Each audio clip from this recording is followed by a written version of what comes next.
जय हरी. एकादश स्कंध भाग 89. 5व्या अध्यायामध्ये ईश्वर कसा आहे याबद्दल नाथ महाराज सांगतात. ईश्वरानं आपल्या इच्छेनं हे विश्व निर्माण केलं, पण ते निर्माण केल्यावर सत्तारूपानं तो त्यामध्ये शिरला असं उपनिषदात वर्णन आहे. याचा अर्थ असा की जगत किती जरी जड दिसलं तरी त्याचं मूळ परमात्म्यामध्येच असून त्याच्या चैतन्यानं हे सबंध विश्व हालचाल करतं. त्या चैतन्याविषयी विश्वातील पान देखील हलत नाही.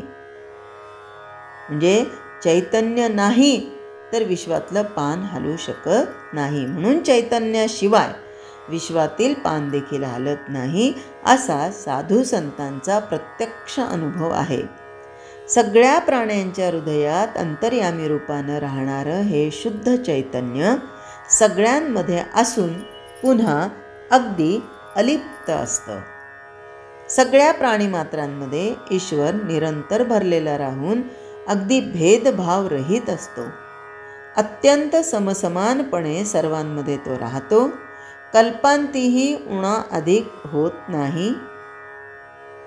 ईश्वर सगळ्यांमध्ये सर्व काळ राहतो खरा, पण सर्वपणा त्याला कधी शिवत नाही. कमलपत्र जलात असतं खरं, पण जलस्पर्शापासून पूर्णपणे अलिप्त असतं. तसा ईश्वर सगळ्या लोकांमध्ये असून देखील लोकांच्या कर्माचा खटपटीचा संपर्क त्याला होत नाही. सगळ्या पदार्थांना अंतर्बाह्य व्यापून असलं तरी आकाश त्यापासून अलिप्त असतं. तशी ईश्वराची अवस्था आहे. आपलं अलिप्तपण न मोडता अनंत विश्वाची रचना तो करतो. इतकंच नाही तर अकर्तात्म योगानं ती प्रचंड आणि अनंत विश्व तो आपल्यामध्ये वागवतो. याच कारणास्तव वेदामध्ये त्याला नेहमी अंतर्यामी असं नाव देतात. सगळ्यांच्या हृदय मंदिरात हा ईश्वर चैतन्य रूपानं म्हणजे जिवंतपणाच्या लक्षणानं राहतो, ओळखला जातो. त्या अंतर्यामीचं निरंतर ध्यान केलं, तसंच आवडीनं मुखानं त्याचं नाम घेतलं तर तो आपल्याला हव्या असलेल्या गोष्टींचा वर्षाव करतो. नाथ महाराज आपल्या अभंगामध्ये, हरिपाठाच्या अभंगामध्ये सांगतात ना, आवडीने भावे हरिनाम घेसी, तुझी चिंता त्यासी सर्व आहे. नको खेद करू कोणत्या गोष्टीचा, पती लक्ष्मीचा जाणत असे. म्हणजे कोणतीच चिंता करायची गरज नाही, त्याला सगळंच माहिती असतं. आणि म्हणून निरंतर त्याचं ध्यान केलं, त्याचं आवडीने नामस्मरण केलं की तो आपल्याला सगळ्या संकटातून बाहेर काढतो आणि सगळ्या संकटांचा पण नाश करतो. जर तो डोळ्यांनी पाहिला म्हणजे त्याचा साक्षात अनुभव घेतला तर तो प्रसन्न होऊन स्वानंदाचा वर्षाव करतो. आता सांगण्याचा हेतू असा की अंतर्यामी ईश्वर सुखदाताही आहे, पण आणखीन एक गोष्ट इथे सांगतात की तो जसा सुखदाता आहे तसा शास्ता देखील आहे. म्हणजे काळाचा नियंता तोच. त्याच्या भयानं काळ देखील वाटेल त्यावेळी म्हणजे अर्थात अवेळी आपल्याला हवं ते करू शकत नाही. काळसुद्धा त्याला घाबरतो. त्याच्या भयानं प्राण्यांचे श्वासोश्वास नियमित चालतात. त्याच्या भयानं वारा आकाशात अगदी नियमानं वागतो. त्याच्या धाकानं पाण्यात असलेली पृथ्वी समुद्र विरवू शकत नाही. त्याच्या आज्ञेनं सूर्य दिनमान व्यवस्थित चालवतो बरं का. सूर्य हे नाही करत, हा तो परब्रह्म परमात्मा चैतन्य ते करवून घेतो. आणि त्याच्याच पुरातन आज्ञेप्रमाणे समुद्र आपली मर्यादा उल्लंघन करत नाही. वेद सदा सर्वदा त्या ईश्वराचं गायन करतात. उपनिषद पण त्याचंच वर्णन करतात. ज्याच्या नामाचं स्मरण करतात सगळ्या पातकांचा संहार होतो आणि यम ज्याचं चरणवंदन करतो तो ईश्वर भक्तांचं जन्ममरण निवारतो. त्याचं चरित्र कानावर पडल्याबरोबर सगळे विकल्प रसातळाला जातात आणि जीवाची परब्रह्माशी गाठ पडते. ईश्वर म्हणजे मूर्तिमंत पावित्र्यच होय.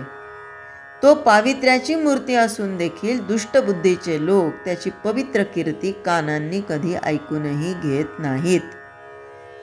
पण जरी यांनी ऐकली नाही आणि चुकून जरी त्यांच्या कानावर भगवंताचं नाम कीर्ती हे जर गेलं तर भगवंत त्यांचं कल्याणच करतो.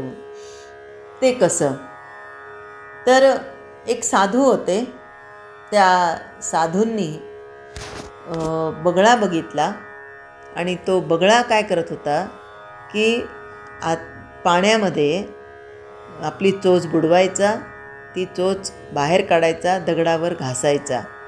आता त्या पाण्यातल्या आळ्या काढून खात होता आणि ती आळी समजा मुखामध्ये पूर्णपणे नाही आली तर ती चोच घासायचा.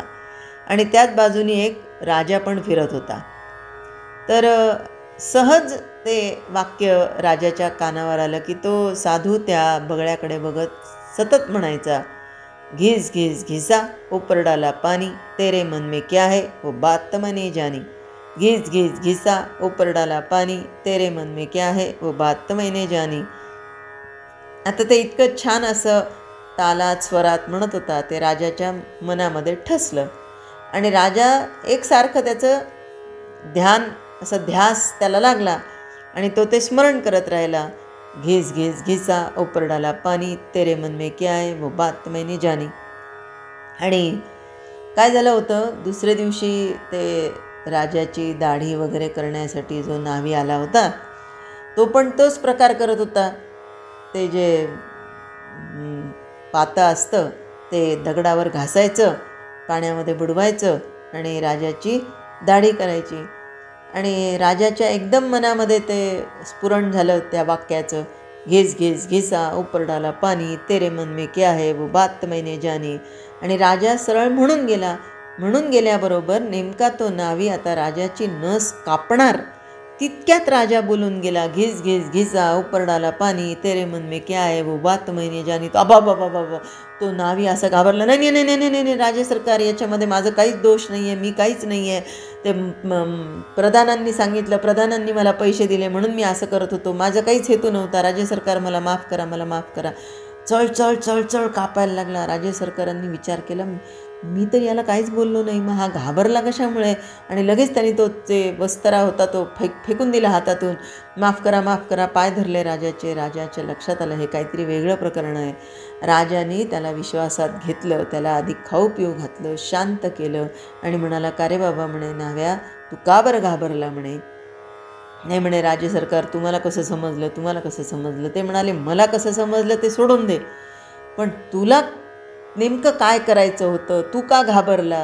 आणि मग त्यावेळेस त्या न्हाव्याने सांगितलं, राजे सरकार, आपले जे प्रधान आहेत ना त्यांनी मला तुमची नस कापायला सांगितलं, कारण तुमचं राज्य हे त्यांना हिसकावून घ्यायचं होतं, पण तुमच्याकडून काही मिळत नाही, तुम्ही एवढे शूर वीर पराक्रमी आहात. मग त्यांनी मला इतके पैसे दिले, लालूच दाखवली, आमिष दाखवलं आणि मला तुमची दाढी करताना तुमची नस कापायला सांगितलं की जेणेकरून राजाचा मृत्यू अपघाती झाला असं सगळ्यांना सांगता येईल. आणि त्यांनी प्रधानजींनी मला पैसे दिल्यामुळे मी हे कृत्य करत होतो. पण तुम्हाला माझ्या मनातली गोष्ट कशी कळाली. तेव्हा राजाच्या लक्षात आलं की या ईश्वर भक्तांचं जर आपण नुसतं स्मरण केलं किंवा ईश्वर भक्त त्यांचं चरित्र कानावर जरी पडलं तरी सगळे विकल्प रसातळाला जातात आणि जीवाची परब्रह्माशी गाठ पडते. हे जे म्हणतात ते काही खोटं नाही आहे. ज्याच्या नामाचं स्मरण करतात सर्व पातकांचा संहार होतो आणि यम ज्याचे चरण वंदन करतो तो ईश्वर भक्तांचे जन्ममरण निवारतो. हे राजाला लक्षात आलं की त्या साधूंचं ते वाक्य ते मी मनापासून ऐकलं आणि आज माझे प्राण वाचले. घिस घिस घिसा ऊपर डाला पानी, तेरे मन में क्या है ये बात मैंने जानी. हे जर मी आज बोललो नसतो तर आज माझं शेवटच होता. पण त्या साधूच्या वाक्याने मला वाचवलं आज. आणि म्हणून ते म्हणतात की भगवंत अर्थात भगवंताचं कीर्ती जरी आपण ऐकली तर आपला उद्धार होतो. आणि त्याच्याच विरुद्ध हे जे कर्मठ ढोंगी प्रवृत्तीचे असतात ना, तो पावित्र्याची मूर्ती असून देखील, म्हणजे भगवंत पावित्र्याची मूर्ती असून देखील हे दुष्टबुद्धीचे लोक त्याची पवित्र कीर्ती कानांनी कधी ऐकूनही घेत नाहीत. कशामुळे? तर आपल्या अहंकारामुळे.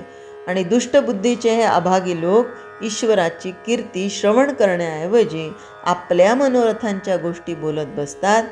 आता याला उदाहरण नाथ महाराज असं देतात की अस्वल आपल्या गुणगुणण्यात दंग असतं, त्याला रणभेरी ऐकू येत नाही. त्याप्रमाणे हे लोक मोठ्या आवडीनं देहसुखाच्याच गप्पा मारत बसतात. ईश्वराचं गुणानुवाद ऐकायची बुद्धी त्यांना होत नाही. आजच्या भागात इथेच थांबूया. जय हरी.